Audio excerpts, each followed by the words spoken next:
The Girl Who Married a Snake, a Panchatantra story. Once upon a time, in a small village, there lived a farmer and his wife. They were very unhappy because they had no children. Every day they prayed to God, hoping to be blessed with a child. And one day their prayers were answered. The farmer's wife gave birth. But wait, it was no ordinary baby, it was a snake. Everyone in the village was shocked. The villagers gathered outside the farmer's house and demanded that he should take the snake and throw it in the nearby forest. The village head was very angry. He told the farmer, "The snake is dangerous. It will bite you as well as us."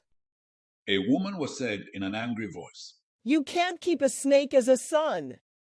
Kill it immediately. The farmer was uncertain. He did not know what to do. He realized that it was dangerous to keep a snake. However, the farmer's wife was not ready to throw away the snake. There is no reason for anyone to worry. He's my son, no matter what. I love him and will take good care of him. She got the village carpenter to make a special blue box, which she kept in her room. She would herself feed the snake, sing songs to him, and in the night place it in the wooden box to sleep comfortably.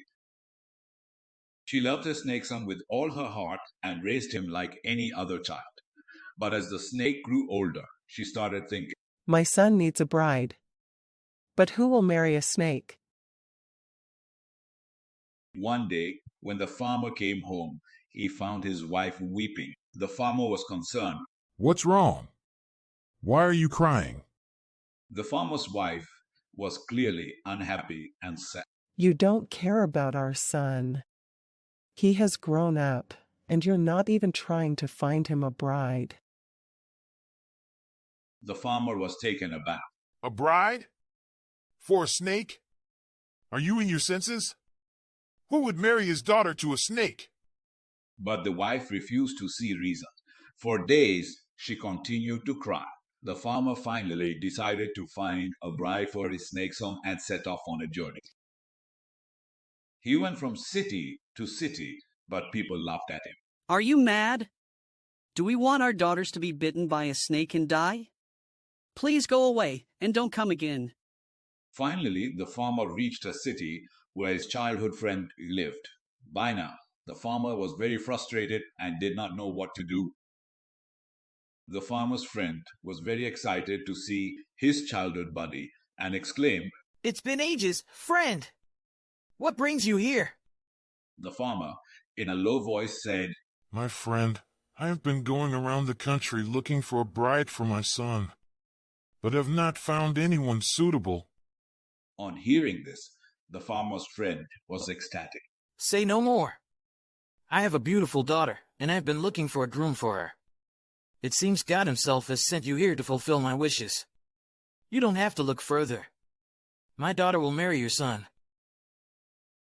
The farmer did not want to mislead his friend. You haven't even seen my son.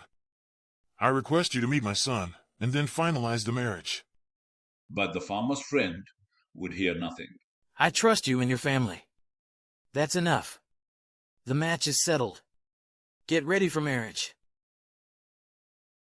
The farmer returned home with the bride-to-be and started preparations for the wedding.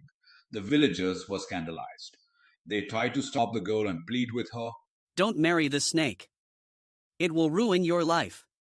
but the girl refuses to listen. My father gave his word, and I will honor it. The wedding takes place with much fanfare. A band plays on the occasion, and the happy parents bless the couple. The villagers, however, boycott the wedding. The bride moves with her snake husband into her new home. The snake sleeps in his box while the bride looks on lovingly. She was a devoted wife and showered her snake husband with love and affection. But one night, when the bride stepped into her room, she saw the snake missing. Instead, she found a handsome young man standing in the room. She gasped and demanded in a fierce voice, Who are you? How did you enter my room? Please leave immediately or else I will raise an alarm. The young man smiled and told the bride, Don't be afraid. I'm your husband. To prove his point, the man stepped into the snake's skin, and before the surprised bride could bat an eyelid, the handsome young man had turned into a snake. The bride could not believe her eyes. She wanted to call her family and tell them of this miracle, but her husband forbids her from doing so. The bride reluctantly agreed to this strange wish of her husband. Every night after that, the snake would turn into a young man and spend the night happily with her bride. At daybreak, he would slither back into the snakeskin and become a snake again. One night, the farmer walked into the room just when the snake was shedding his skin. He couldn't believe what he saw. And then an idea came to his mind. He seized the snakeskin and hurled it into the fire. The young man noticed what had happened, but instead of getting angry and rebuking the farmer, the young man was full of gratitude. Father, thank you. You freed me. I was cursed to remain a snake until someone destroyed my snakeskin without being asked. The young man then hugged his father and mother, who had entered the room on hearing the commotion. The curse was broken. The young man never turned into a snake again and lived happily ever after with his loving wife. The moral of the story: love and faith can overcome even the strangest challenges. If you enjoyed listening to this story, then please like, share, and subscribe to the Fables Forever channel by clicking the subscribe button below and enjoy more such stories.